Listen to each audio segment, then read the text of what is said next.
हाल के दिनों में ईपीएस 95 पेंशन को लेकर लगातार कई तरह की चर्चाएं सामने आ रही हैं। सोशल मीडिया, यूट्यूब और विभिन्न प्लेटफॉर्म पर पेंशन बढ़ोतरी, न्यूनतम पेंशन में संशोधन, उच्च पेंशन और नए नियमों से जुड़ी अनेक खबरें वायरल हो रही हैं। ऐसे में पेंशन धारकों के लिए यह जानना बेहद जरूरी है कि कौन सी जानकारी आधिकारिक है और कौन सी केवल अफवाह है। सबसे बड़ी अपडेट यह है कि 7,500 रुपए न्यूनतम ईपीएस 95 पेंशन लागू होने का दावा करने वाला एक पत्र सोशल मीडिया पर वायरल हुआ था। इस दावे में कहा गया था कि सभी पात्र पेंशन धारकों को 7,500 रुपए मासिक पेंशन मिलेगी। हालांकि कर्मचारी भविष्य निधि संगठन ईपीएफओ ने स्पष्ट रूप से इस पत्र को फर्जी बताया है। संगठन ने कहा कि ऐसी कोई आधिकारिक अधिसूचना जारी नहीं की गई है और फिलहाल न्यूनतम ईपीएस पेंशन में कोई आधिकारिक बदलाव लागू नहीं हुआ है। दूसरी महत्वपूर्ण बात यह है कि न्यूनतम पेंशन बढ़ाने की मांग लगातार जारी है।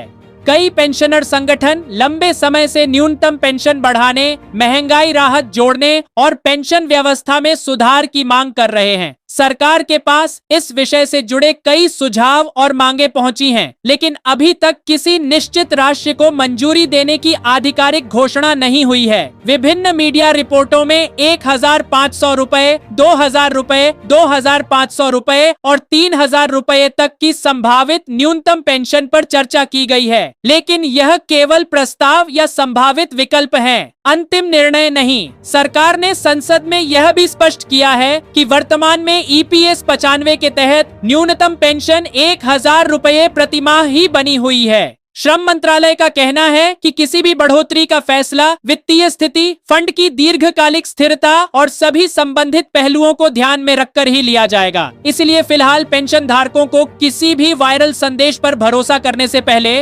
आधिकारिक पुष्टि का इंतजार करना चाहिए। एक और महत्वपूर्ण जानकारी यह सामने आई है कि बड़ी संख्या में ईपीएस 95 पेंशन धारकों को आज भी 9,000 रुपए से कम मासिक पेंशन मिल रही है। संसद में प्रस्तुत सरकारी आंकड़ों के अनुसार लाखों पेंशन भोगी कम पेंशन पर निर्भर हैं। यही कारण है कि न्यूनतम पेंशन बढ़ाने की मांग लगातार तेज होती जा रही है और विभिन्न संगठनों द्वारा समय समय पर सरकार से इस विषय पर निर्णय लेने का अनुरोध किया जाता रहा है। उच्च पेंशन यानी हायर पेंशन का विषय भी अब भी चर्चा में बना हुआ है। सर्वोच्च न्यायालय के निर्णय के बाद पात्र कर्मचारियों के आवेदन पर प्रक्रिया जारी है। कई मामलों में पेंशन भुगतान आदेश जारी किए जा चुके हैं, जबकि अन्य आवेदनों की जांच और प्रक्रिया अलग अलग चरणों में चल रही है। जिन कर्मचारियों ने निर्धारित शर्तों के अनुसार आवेदन किया था, उनके मामलों में ईपीएफओ लगातार कार्रवाई कर रहा है। ईपीएस पेंशन की गणना को लेकर भी अक्सर भ्रम की स्थिति रहती है।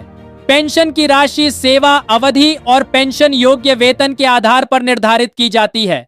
सामान्य सूत्र के अनुसार पेंशन योग्य वेतन और कुल सेवा अवधि को ध्यान में रखकर मासिक पेंशन तय होती है। इसलिए सभी कर्मचारियों की पेंशन समान नहीं होती और प्रत्येक व्यक्ति की पात्रता तथा सेवा रिकॉर्ड के अनुसार राशि अलग अलग हो सकती है। कई लोग यह भी जानना चाहते हैं कि क्या 50 वर्ष की आयु से पेंशन ली जा सकती है। मौजूदा नियमों के अनुसार कुछ परिस्थितियों में 50 वर्ष की आयु से प्रारंभिक पेंशन का विकल्प उपलब्ध है, लेकिन ऐसी स्थिति में निर्धारित नियमों के अनुसार पेंशन राशि में कमी लागू होती है। इसीलिए समय से पहले पेंशन लेने का निर्णय लेने से पहले सभी नियमों को अच्छी तरह समझना आवश्यक है। डिजिटल सुविधाओं को भी लगातार मजबूत किया जा रहा है। जीवन प्रमाण पत्र जमा करने में कठिनाई होने पर पात्र पेंशन धारकों के लिए डोर स्टेप सुविधा जैसी व्यवस्थाएं भी उपलब्ध कराई गई हैं, ताकि वृद्ध पेंशन भोगियों को अनावश्यक परेशानी का सामना न करना पड़े और उनकी पेंशन बिना रुकावट जारी रह सके। विशेषज्ञों का मानना है कि आने वाले समय में यदि सरकार न्यूनतम पेंशन में कोई संशोधन करती है तो उसका लाभ मुख्य रूप से उन पेंशन धारकों को मिलेगा जिनकी वर्तमान पेंशन काफी कम है। हालांकि यह पूरी तरह सरकार के अंतिम निर्णय पर निर्भर करेगा। अभी तक किसी भी राशि को लेकर अंतिम सरकारी अधिसूचना जारी नहीं हुई है, इसलिए 3,000 रुपए, 5,000 रुपए, 7,500 रुपए या उससे अधिक पेंशन की खबरों को केवल संभावित चर्चा के रूप में ही देखा जाना चाहिए, आधिकारिक निर्णय के रूप में नहीं। पेंशन धारकों के लिए सबसे महत्वपूर्ण सलाह यही है कि वे केवल ईपीएफओ और भारत सरकार द्वारा जारी आधिकारिक जानकारी पर ही भरोसा करें। सोशल मीडिया पर वायरल संदेश, बिना स्रोत वाले पत्र या यूट्यूब वीडियो में किए गए दावों को सत्यापित किए बिना सही न माने। माने किसी भी नई योजना, पेंशन वृद्धि या नियम में बदलाव की जानकारी आधिकारिक अधिसूचना जारी होने के बाद ही मान्य मानी जाएगी।